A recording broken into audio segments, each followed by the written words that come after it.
Hey y'all, how's it going? Jake here from Flooded Marsh Flies. Today I'll be tying a variation of Bob Clouser's Clouser minnow using a zonker strip instead of all bucktail. This fly probably uses way too many materials, but that's what makes fly tying fun and creative. I like to fish this for smallmouth and striped bass in deep pools, either stripping it long, just twitch pause, or even letting it dead drift. Anyways, let's get into it. Today I'm tying on an SL12S 2-aught from Gamakatsu. I accidentally threw away the package, so you get a screenshot here of it, but I'm also using denier 210 in white, and I'm just going to start my thread right behind the hook eye, moving it back about 1/8 of an inch to 1/4 inch, and I'm just making a bump to put my brass eyes on here in a second. These are large brass eyes from CW Flies in gold. Really love these. They help the fly get down, makes the right hook point up. Really great dumbbell eyes. I'm just going to secure these in with a series of X wraps.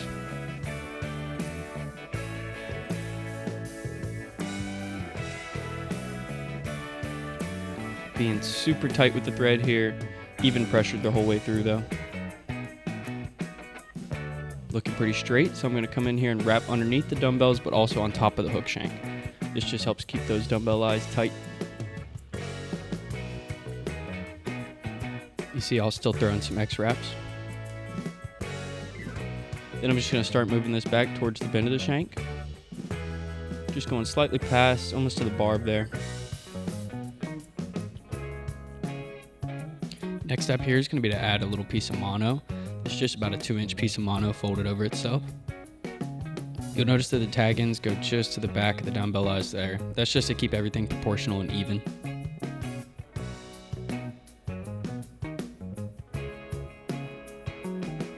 I'll kind of press each piece to each side of the shank. That just helps me secure it a little easier instead of tying both of them on top of the shank.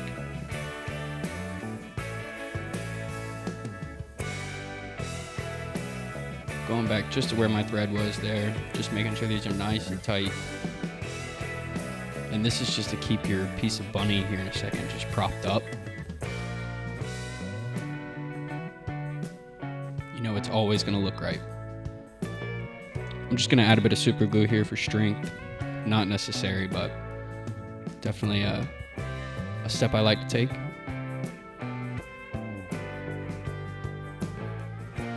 Just spreading it out with my bodkin there.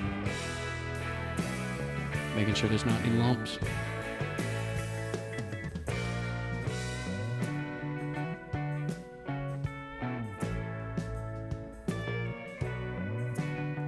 Also wrap my thread just a couple more times. It just really soaks into the glue and holds it strong.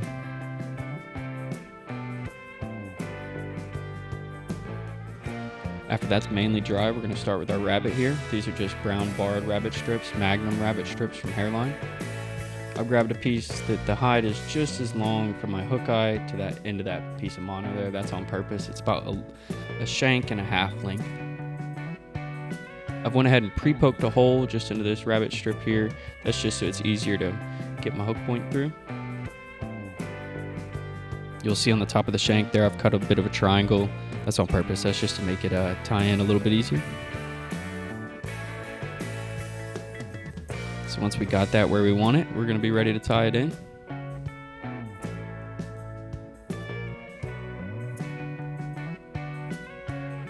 Make sure you're super tight, even pressure. You don't want this piece to fall out.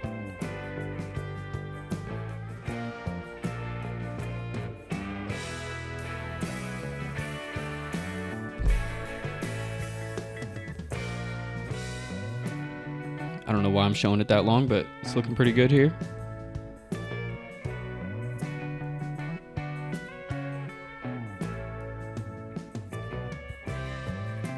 Next step is going to be to add some flash. I'm just going to use a mix of this polar flash and then some angel hair in brown, I believe.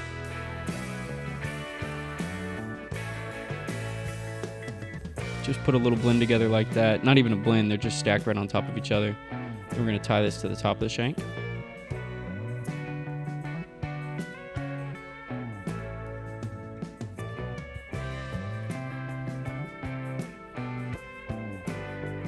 You want it just shorter than that rabbit hair. You see I pull it back a bit. maybe about 1/2 inch. I'm gonna cut the excess. Then just tie everything in here, make it smooth.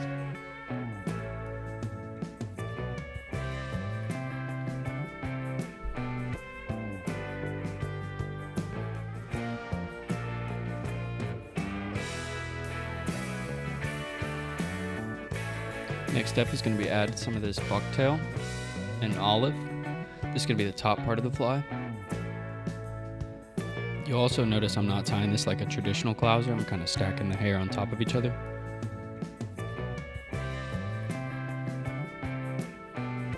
So I'm going to be really sparse here because I'm going to tie in 2 of these clumps, 1 on each side.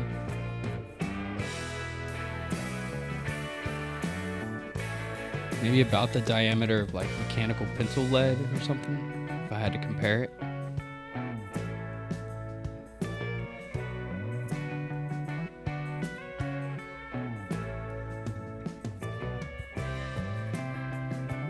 Just tying that to the far side of the shank.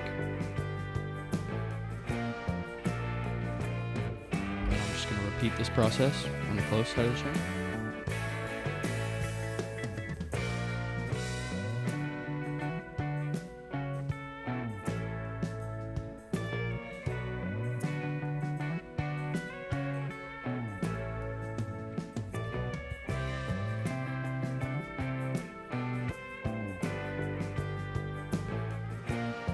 You'll notice I'm always adjusting that hair just to make sure it's even on both sides. This is more of a me being picky thing than the fish being picky thing.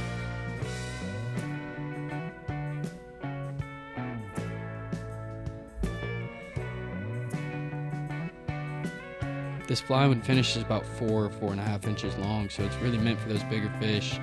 Get down deep in those pools and find where they're hiding. If you're feeling crazy, fish this on a sinking line. Really dredge the pools.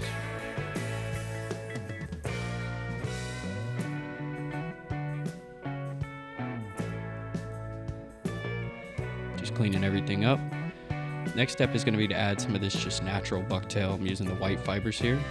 This is probably about the diameter, maybe like 1/4 of a pencil. And I'm just going to tie this straight at the top here.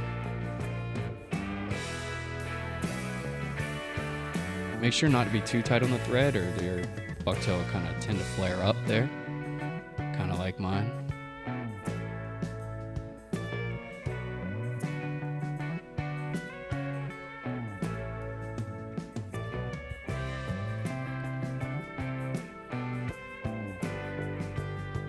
You see I'm just pressing that bucktail in, kind of trying to spread it out.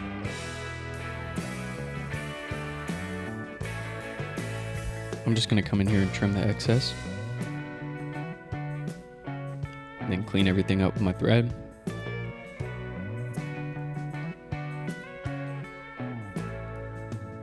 Then we're just going to repeat this process. Olive bucktail on top, white bucktail on the bottom.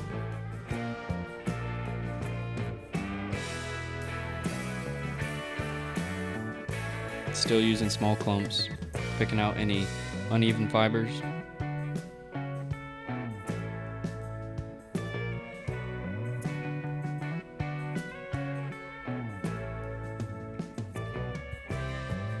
If it's kind of moving on you, spin that thread counterclockwise. That thread will kind of jump towards the bucktail, help you tie it in a little bit easier.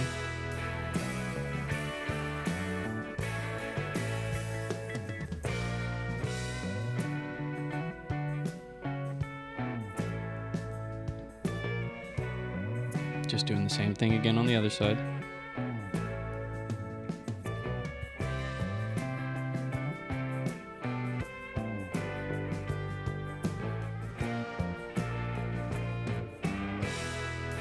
I like to fish this fly around big structure, like bridges, where it'll be possibly deep underneath, or maybe like deep holes with large rocks or rock drop-offs.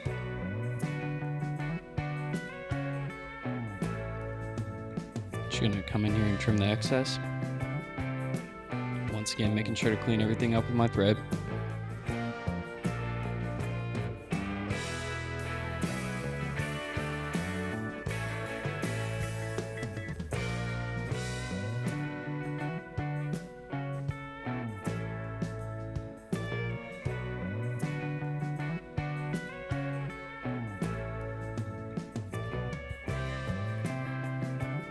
Once again, adding some more white bucktail.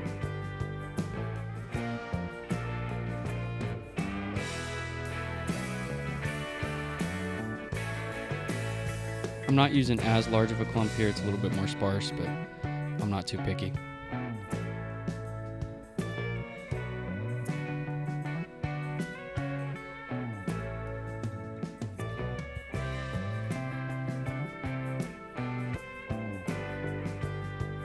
Next step here is going to be to add a little bit of baitfish cream Congo hair and a little bit of salmon Congo hair.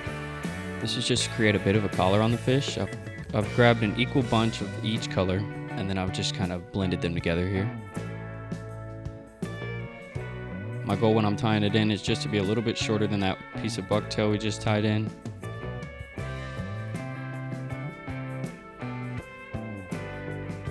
Then doing the same thing on the other side.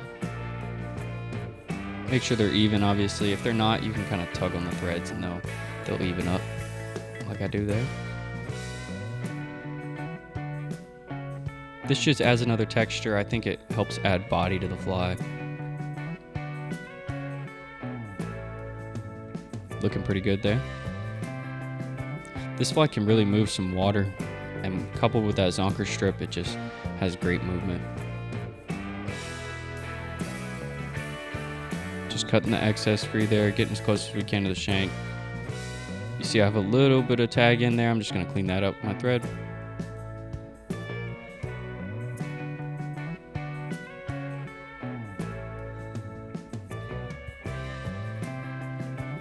Then I'm going to move my thread to the front towards the hook eye. I'm going to grab another bunch of white bucktail here.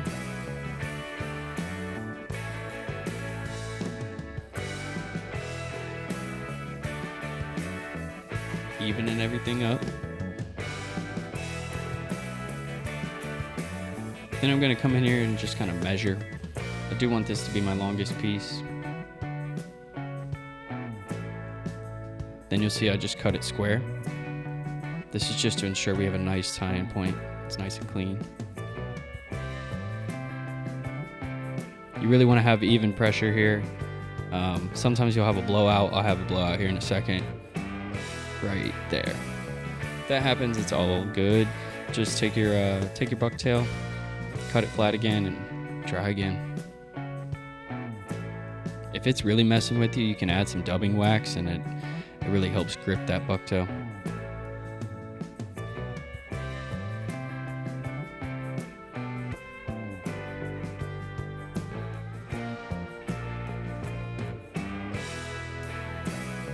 Just tying it close to the hook eye, then going right up against those dumbbell eyes, and I'm going to jump my thread there. Just give it a couple wraps.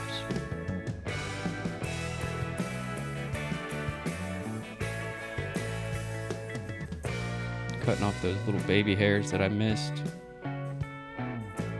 The under fur.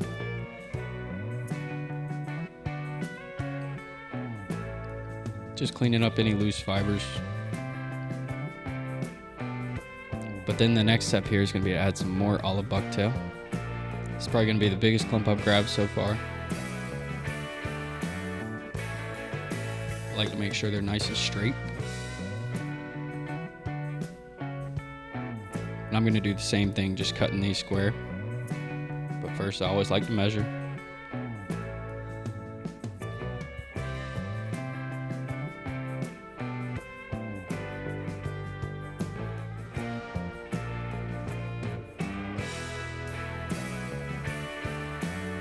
Looking pretty good to me.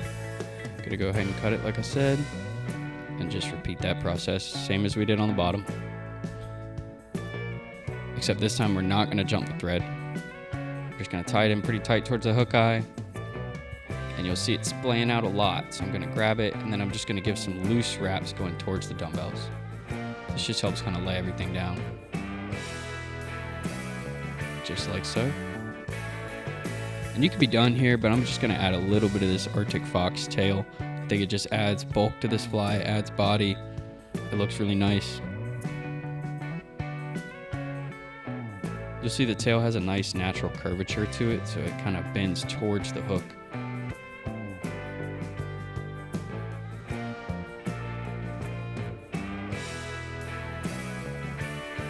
Trying to see how big of a clump I want here.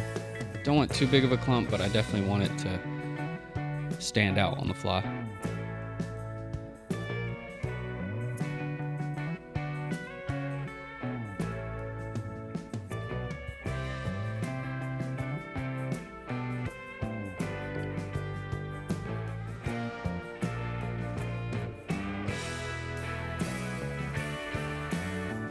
Looks good to me.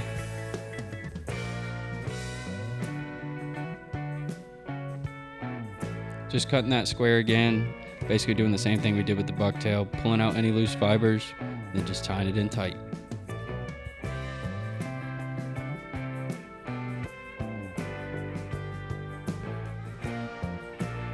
You see I kind of splay it out there, that just helps it go past the hook a little bit easier.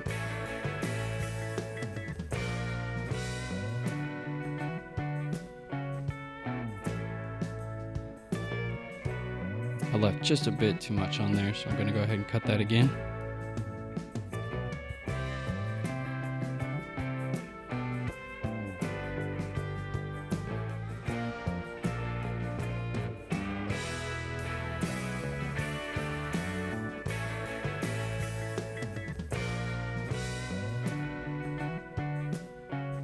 Go ahead and set that where you want it. Give it a couple more wraps.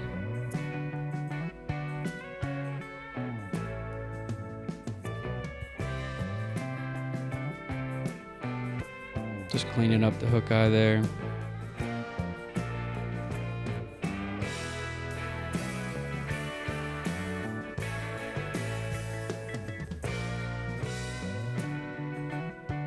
Looking good. Last step here is just going to be the whip finish, as always. If you made it to this point in the video, I just want to say thank you. It really means a lot. This channel's doing pretty well. I never expected anybody to watch my stuff, so I really appreciate it. I'm going to keep posting videos every Friday. And if I miss a week, I'm going to post 2.